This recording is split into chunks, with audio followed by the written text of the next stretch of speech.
আবার নবীজি বলেন, বান্দারা যারা সারাদিন অপরাধের সাথে জড়িত থাকলো, সারাটা দিন ঘুম থেকে ওঠার পর থেকে শুরু করে আবার বিছানায় যাওয়ার আগ পর্যন্ত কত অপরাধ করেছেন, কত অন্যায় করেছেন, আল্লাহর সীমারেখাকে অতিক্রম করে ফেলেছেন, কিন্তু রাত্রিবেলা নিজের ভুলটা বুঝতে পেরেছেন।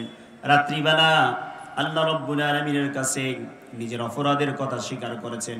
অপরাধের কথা স্বীকার করার পরে রবের কাছে যদি বলতে পারেন, আল্লাহর নবী সাল্লাল্লাহু আলাইহি ওয়াসাল্লাম বলছেন, এই দিনের অপরাধকৃত বান্দারা রাতের বেলা যখন আল্লাহর দরবারে ফিরে আসেন, আমার আল্লাহ রাব্বুল আলামিন রাত্রিবেলা ওই বান্দাদেরকে ক্ষমা ঘোষণা করে দেন। সুবহানাল্লাহ বলেন। তাহলে অপরাধ আমার আপনার হবে, গুনাহ আমার দিয়ে আপনাকে দিয়ে হবে, এমন না যে আপনার দ্বারা গুনাহ হবে না। নবী সাল্লাল্লাহু আলাইহি ওয়াসাল্লাম বলেছেন, এই পৃথিবীতে প্রত্যেকটা আদম সন্তান গুনাহ করবেন। কুল্লু বানি আদম খাত্তা ওয়া খায়রুল খাত্তাইনা আত-তাওয়াবুন। নবী সাল্লাল্লাহু আলাইহি ওয়াসাল্লাম বলেছেন, প্রত্যেকটা আদম সন্তান গুনাহ করবেন, গুনাহকারী প্রত্যেকটা আদম সন্তানরা গুনাহ করবেন এবং করছি, কিন্তু এই গুনাহকারীদের ভিতর থেকে সবচাইতে উত্তম তারা যারা গুনাহ করার পরে আবার রবের কাছে কামব্যাক করে ফিরে আসতে পারে এবং তাওবা করে রবের কাছে বলতে পারেন, আল্লাহ এতদিন যা অপরাধ করেছি, আল্লাহ ভুল করেছি, ক্ষমা করে দাও। সুবহানাল্লাহ। অপরাধ থেকে নিজেকে মুক্ত করার জন্য, অপরাধ থেকে বাঁচার জন্য, আল্লাহর দরবারে যদি ক্ষমা পাওয়ার জন্য তাওবা করতে পারেন, রাসূলুল্লাহ সাল্লাল্লাহু আলাইহি ওয়াসাল্লাম বলছেন, আল্লাহ তাআলা ওই বান্দার প্রতি এত বেশি খুশি হয়, এত বেশি খুশি হয়।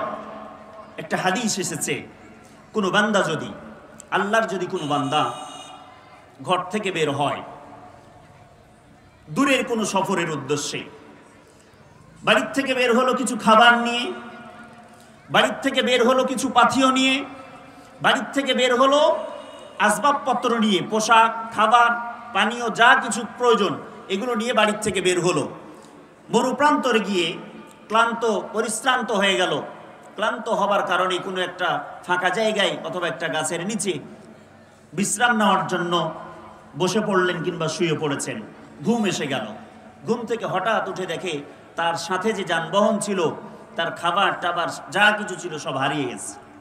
আবার হঠাৎ করে সে ভাবছে, নিশ্চিত মৃত্যু, এখানে মৃত্যু ছাড়া বাঁচার কোনো অপশন নাই, পিছনেও ফিরে যেতে পারবে না, সামনেও যেতে পারবে না, এরকম অপশনে যদি পড়ে যায়, আর হঠাৎ করে সেই ভাবতে ভাবতে মৃত্যু নিশ্চিত, এরপরে যদি হঠাৎ করে দেখে যে তার হারিয়ে যাওয়া উট কিংবা হারিয়ে যাওয়া ঘোড়া, যানবাহন, তার খাবার টাবার সব কিছু নিয়ে ফিরে এসেছে, সেই বান্দা এত বেশি খুশি হয়, সেই তখন আকাশের দিকে চেয়ে বলেন, আল্লাহ, আল্লাহ তুমি আমার গোলাম, আমি তোমার রব। খুশি চোটে সে কথাটাকে উল্টিয়ে ফেলে।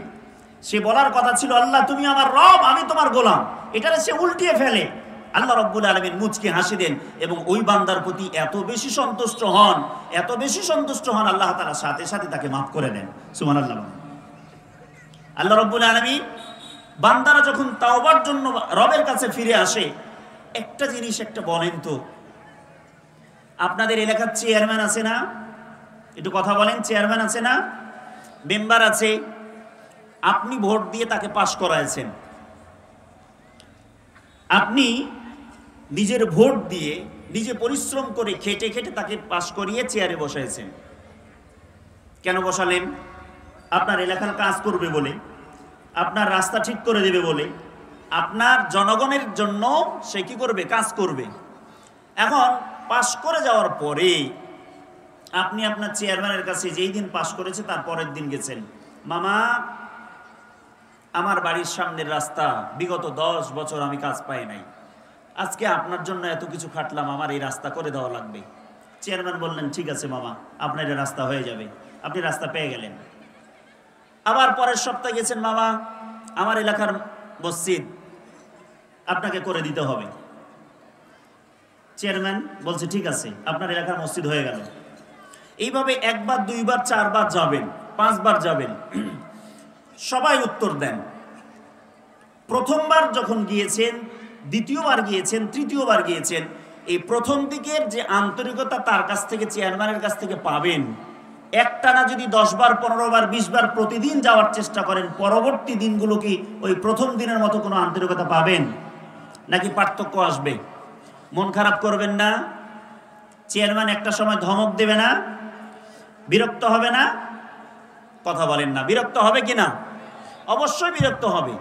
কিন্তু আমার নবী বলেছেন, আল্লাহ রাব্বুল আলামিনের বান্দারা আল্লাহর দেওয়া রিজিক খাচ্ছেন, আল্লাহর দেওয়া অক্সিজেন নিয়ে দুনিয়াতে দেদারসে চলাফেরা করতেছেন, সব কিছু আল্লাহ দিলেন, আল্লাহর সাথেই নাফরমানি করছেন, আবার ভুল করছেন, অপরাধ করার পরে, গুনাহ করার পরে আল্লাহর দরবারে যতবার ফিরে আসতে চাইবেন আল্লাহ তাআলা তত বেশি খুশি হয়। সুবহানাল্লাহ বলেন। যত বেশি রবকে ডাকতে পারবেন অন্তর থেকে, আল্লাহ তাআলাকে যত বেশি ডাকতে পারবেন, যত বেশি চোখের পানি ছাড়তে পারবেন, আল্লাহ রাব্বুল আলামিন তত বেশি আপনার প্রতি মায়াশীল হবেন, তত বেশি আপনাকে ক্ষমা করে দেবেন, আল্লাহ তাআলা তত বেশি আপনার তাওবা কবুল করে নেবেন। রাসূল করিম সাল্লাল্লাহু আলাইহি ওয়াসাল্লাম বলেন, আল্লাহ রাব্বুল আলামিন প্রতিটা রাতের শেষ প্রহরে আল্লাহ তাআলা সর্বনিম্ন আকাশে নেমে আসেন, সর্বনিম্ন আকাশে নেমে আসেন। নেমে আসার পরে ডাকতে থাকেন, ও আমার গোলামরা, কারা আছো? জীবনে কত বড় অপরাধ করেছো, আমার কাছে চাও, আমি তোমাদের জীবনের বড় বড় অপরাধগুলো মাফ করে দেব। ও আমার বান্দারা, কে আছো? ব্যবসা করতে গিয়ে ঠকে গিয়েছো, ব্যবসা ভালো যায় না, ব্যবসার জন্য আমার কাছে বলো, আমি আল্লাহ তাআলা তোমার ব্যবসা সহজ করে দেব। ও আমার বান্দারা, কে আছো? জীবনে অনেক বালা মুসিবত নিয়ে, অনেক রোগ বালাই নিয়ে এমন অবস্থায়, এমন বিপদ আপদের ভিতরে পড়ে গিয়েছো, কোনো ডাক্তার চিকিৎসা করতে পারে না, কোনো ডাক্তার তোমার সমাধান টানতে পারে না, এত বড় রোগের সাথে জড়িত হয়ে গিয়েছো। ও আমার বান্দারা, তোমাদের জীবনের যত সমস্যা আছে আজকে আমার কাছে চাও, আমি আল্লাহ রাব্বুল আলামিন তোমার জীবনের সব সমস্যাগুলোর সমাধান দিয়ে দেব। সুবহানাল্লাহ বলেন। রাতের শেষ প্রহরে আল্লাহ রাব্বুল আলামিন আমাকে আপনাকে নাম ধরে ধরে ডাকতে থাকেন, কিন্তু আমরা ওই যে হতভাগা মুসলিম, অভাগা মুসলিম, এই যে এখন শীত মৌসুমটাকে বলা হয় মুসলিমদের জন্য ইবাদতের একটা মৌসুম, ইবাদতের জন্য লম্বা সময় পাওয়া যায়। এখন যদি আপনি এশারের সালাত আদায় করার পরে রাত্রি 8টার ভিতরে যদি ইচ্ছা করেন বিছানায় চলে যেতে পারবেন, ঘুম আসতে পারবেন।